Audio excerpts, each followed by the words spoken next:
some people will think that it's too simplistic. But as you begin to demonstrate how great you feel, and as they begin to see, especially those who know you, the things that they've been hearing you talk about, as they begin to see those things flowing into your experience, as they begin to see your prosperity improving and your laughter more obvious and common, and they begin to notice how clear-minded you are and what good timing you have, what good comedic timing, what good intellectual timing, what good psychological timing, just what good timing. It's going to be so noticeable. You are going to be such powerful demonstrators of those who have accessed and harnessed and directed the energy that creates worlds, that a sort of euphoric feeling of joyful invincibility is going to be yours, to the point that when people point out even the most serious seeming from their perspective of problems, you're going to stand solid in your knowing of all is wellness, and you're going to support them in the same way that Source supports you, by not freaking out because they have chosen a lower flying disc. And before you know it, you won't freak out when you find a lower flying disc either. You'll understand how it works. You'll understand that, this is just a step one moment, and that's all part of the process. I'm predominantly now, for the first several years of my life, I was predominantly in step 3, because I was born that way. Then those around me began insisting that I become more accountable, which meant try to compensate for their inability to stay on their disc. We hope you heard that in the way we meant it. So then I had sort of a rough ride for a while, where I was having predominantly step 1 moments. What are step 1 moments? Contrasting moments where I know what I don't want, so I know what I do want. I know what I don't want, so I know what I do want. So I was asking for quite a few years of my life. I was predominantly doing step 1 moments, stumbling accidentally into alignment, but not really knowing what I was doing. But it was a good plan, because during that step 1 phase of my life experience, all of you have passed through that now. I filled my vortex with all kinds of specifics that matter to me. And now you're in the step 3 phase of your life experience, where now getting on the high flying disc, that's your work, that's your work, that's your work, that's your work, that's your work. So I'm done, Abraham? I'm not going to create anymore? Oh no, because you're not going to stay on the high flying disc. You're going to dip. You're going to still have step 1 moments, but you're predominantly going to be living step 3 moments. Occasional step 1 moments, because you can't not expand. You want to continue to clarify, but predominantly step 3 moments. You see what we're getting at? How can I assure predominant step 3 moments? By making sure every day at least starts there. And if we have done the best sales job that we have ever done about anything, we've convinced you to at least give it a go, to at least try to see what happens. And we would so love a repeat of this gathering with these identical magnificent beings 30 days from today, to hear from you what has happened since you have found and established and maintained and enjoyed and understood what it feels like to be on that light-hearted, good-feeling, high-flying disc. As you spend enough time following your inspiration that you are in alignment most of the time, before you know it, you're feeling good no matter what you're doing. In other words, you can be driving, as Jerry and Esther were driving across the country just now. They were on the East Coast. It is so beautiful this time of year. Everything was so green. And as we were driving across the Midwest, it was extra beautiful because of so many rains.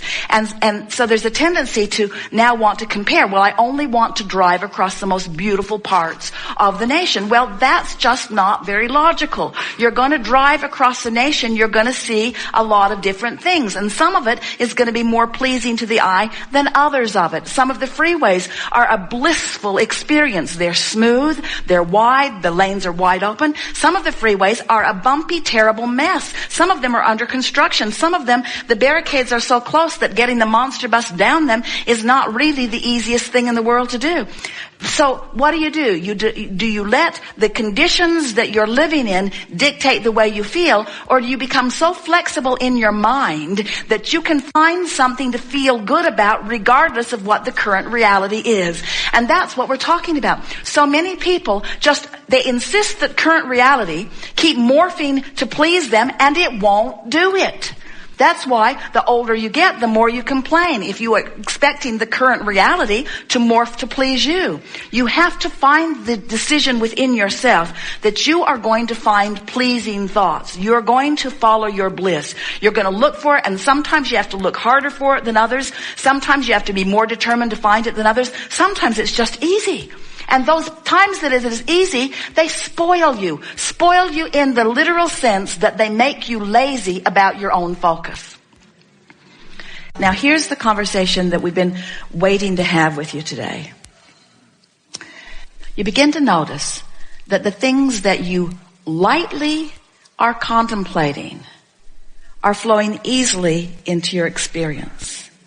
Because in the light feeling, in the absence of effort feeling, in the light, so light, maybe it's because it's unimportant, maybe because it's unimportant, I haven't been beating the drum of it, and so I don't have a lot of momentum going in opposition to it. But in the lightness of it, the universe demonstrates it in some obvious way. So this is what brought Esther to the question. The lightness seems like the opposite of effort. So when I find myself trying, which is, we hear that from you a little bit, in the realization that you're trying, you might want to stop and say, this trying could be counterproductive. I'm efforting, which means I'm not engaging the energy that creates worlds, which means I think I'll just give this another run tomorrow. And as you do that and do that and do that, you're going to find that effort is not a factor in your experience. You're going to find that trying and struggle are not a factor in your experience. You're going to begin to discover that things that you want lightly come easily. So there's something important to be talking about there. How can I feel light about something I've been so intense about for so long? And we say, by giving it a rest. By giving it a rest. By focusing on some other things for a while. Or by getting as general about it as you can. And things just work out. They just work out. We just want you to find a way of making the focusing on the good feeling things be something that you do for the joy of it, not for the benefit of it, not for the manifestational benefit of it. You're putting it in the box because it felt good to find it. It felt good to think about it. It felt good to see the color in that rug, whether I ever buy it or not. It felt good to imagine that rug on my floor, whether it ever is on my floor or not. It felt good to look at the curves on that woman's body if I ever make love to her or not. It felt good to look at the curves on that woman's body if it ever becomes my body or not. It felt good to see that blue sky if I never see a sky that blue or not. It feels good. It feels good, and that's why I do it. It feels good now. It feels good now in real time. I'm using this creation box as my excuse right now to see the world as Source sees it. Because when I use something as my excuse to see the world as Source sees it, now I'm in alignment with Source, and now every cell in my body is vibrationally being allowed the fullness of what it requests. Oh, that's another thing we're talking about. So we've been talking about this vortex all day. This vortex, this vortex, this vortex. Do you know that all of the trillions of cells of your body, each and every one of them has a vortex? And so the cell gets a little out of whack because you ingested something, or you drank something, or you bumped up against some bacteria or something. And so the cell receives it, knows what it doesn't want, knows what it does want, throws it into the vortex. Do you know that you've got trillions of cells putting things into a vortex that is creating a physical body, a cellular body that is like your physical body? And that when you are doing things like playing creation box games, or having a massage and basking in the deliciousness of it, or looking for reasons to feel good, or playing the wouldn't it be nice if game, that you are offering no resistance whatsoever, and you are allowing each and every one of those beautiful little cells to live the dream reality that they have put there? Seriously, we're not kidding you. Your cells know how to create a perfect body. But if you're ornery, you're not letting them have the body that they've put into their vortex. And then you're sick, you see. But if you could get happy for a moment, you'd stop disallowing your cells their virtual reality experience, and you would be well immediately. That's what healing is. Healing is the lifting of resistance and the allowing of the alignment with the real experience that is in the vortex. Can you feel the frequency of enthusiasm? Can you feel the frequency of fun? So it's possible to feel a frequency by interpreting it through emotion in a sort of thoughtless place.